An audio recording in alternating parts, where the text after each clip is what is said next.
Jadi di kue kering itu selama Natal tahun baru itu ada 10 miliar loh teman-teman. Jadi kalau dapat 1%-nya aja 100 juta loh per bulan, lumayan ya. Dan itu total barang terjualnya itu ada sekitar 322.000 di Tokopedia dan Shopee.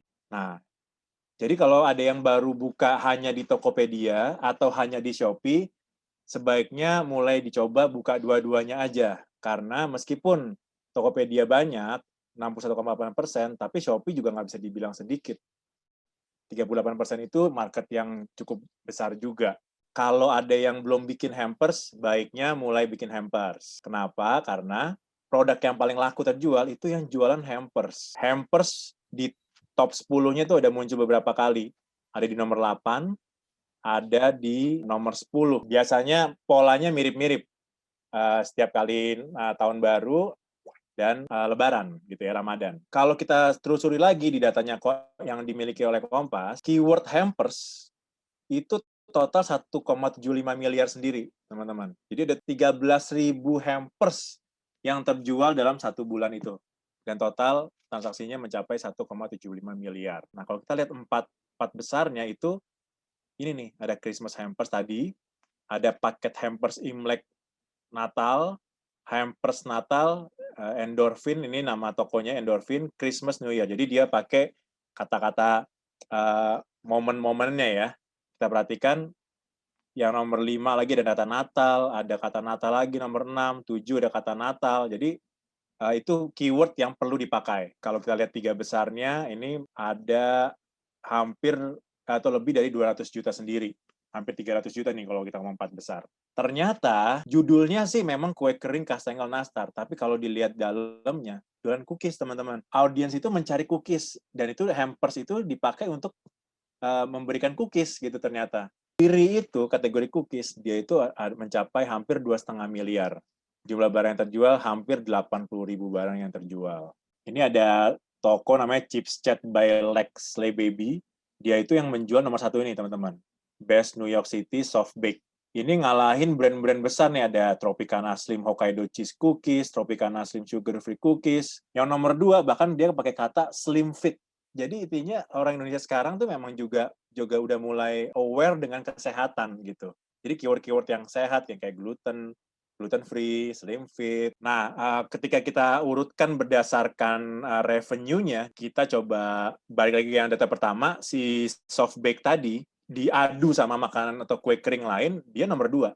Gitu. Jadi emang yang nyari soft cookies ini juga banyak. Nah, teman-teman kalau mau sukses jualan di marketplace, kuncinya adalah masuk halaman pertama. Nah, semakin teman-teman ketika dicari dan masuk di halaman pencarian pertama, itu kemungkinan besar terbelinya itu tinggi selama memang rating review-nya bagus ya. Rating review penting karena rating review yang bagus itu juga menentukan algoritma pencarian dari marketplace-nya itu. Jarang kita temukan rating review-nya sedikit dan bintangnya kecil, misalnya di bawah 3, itu muncul di halaman pertama. Itu jarang sekali, kecuali dia masang iklan. Itu pun kalau dia masang iklan, meskipun di halaman pertama, belum tentu diklik orang, karena ketika kita lihat ada produk bintangnya di bawah 3, kita juga lebih baik pilih yang lain dulu. Maka penting untuk mendapatkan rating review yang bagus. Kalau teman-teman jualan cookies dan bisa membuat beberapa varian, jangan dipisah-pisah.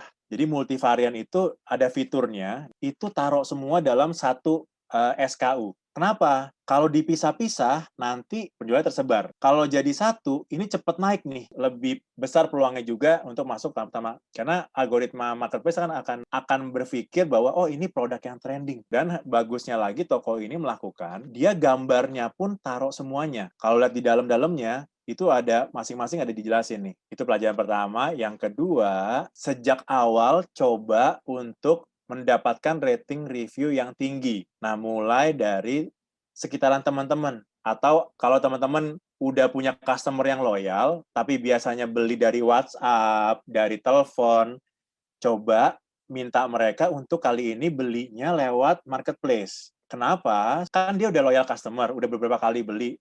Dia pasti senang sekali untuk memberikan bintang 5. Reviewnya pasti dia akan bagus. Kita bikin kayak gini, kita kumpulin, kita bikin posternya, kita taruh aja di produknya juga, di gambar-gambar produknya.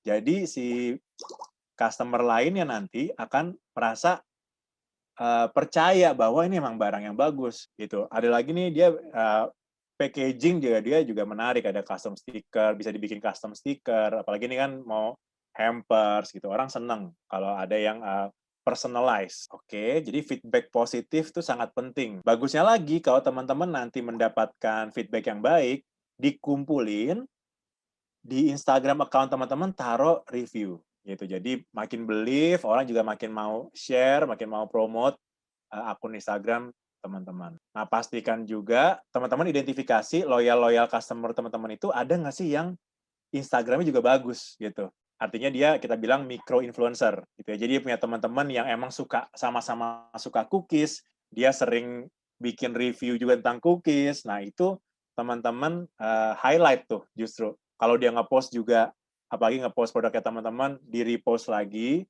di-follow tuh akun-akun itu. Nah, jadi hal menarik juga nih kalau teman-teman lihat toko yang tadi sekarang ini, dia ini puasa aja belum mulai, dia udah mulai jualan loh teman-teman, mulai jualan hampers. Jadi dia belajar banget dari kemarin akhir tahun hampers itu laku, dia sekarang curi start.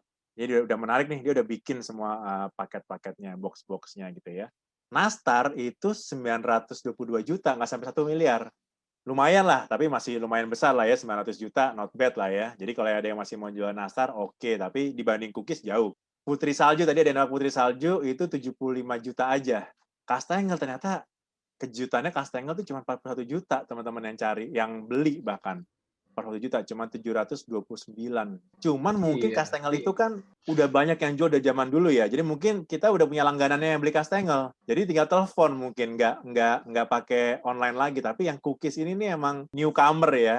Ini tren baru gitu. Jadi online memfasilitasi opportunity baru sebenarnya, kesempatan baru gitu. Jadi Kastengel bukannya nggak laku, ada tapi nggak sejauh nggak sesukses sih penjualan dari cookies tadi ya. Dan ini pesan saya buat teman-teman yang mau mulai berjualan di bulan Ramadan, 3 aja, PML, pelajari datanya, mulai dari yang kamu bisa, jadi mulai dari teman-teman bisa dulu, yang bisanya apa nih? Gitu, apakah kue kering, cookies, ya mulai dari yang kita bisa, dan start small aja. Start small, nggak perlu langsung banyak flavor, banyak rasanya, cukup cookies mungkin bisa. Atau teman-teman kalau mau yang reseller juga boleh loh. Jadi bagi teman-teman yang belum jualan cookies sama sekali, tapi mau mencoba berbisnis, bisa mulai dari reseller. Jadi tadi kita mencoba mengupas pai susu ya. Tadi teman-teman kalau perhatian ada pai susu Dian. Pai susu Dian itu udah ngetren banget lah di Bali. Ternyata ada toko yang buka itu di Jabodetabek, itu laku. Pertanyaannya kenapa nggak dia langsung di Bali? Ternyata ada faktor ongkir. Jadi ongkir itu agak masih mahal kalau dari Bali kirim ke Jabodetabek. Maka ada reseller yang dia beli benar-benar beli Dian, harganya sama, tapi dia ongkirnya bisa lebih murah dan itu penjualannya juga cukup besar sama dibandingkan dengan si toko aslinya si kue Dian itu.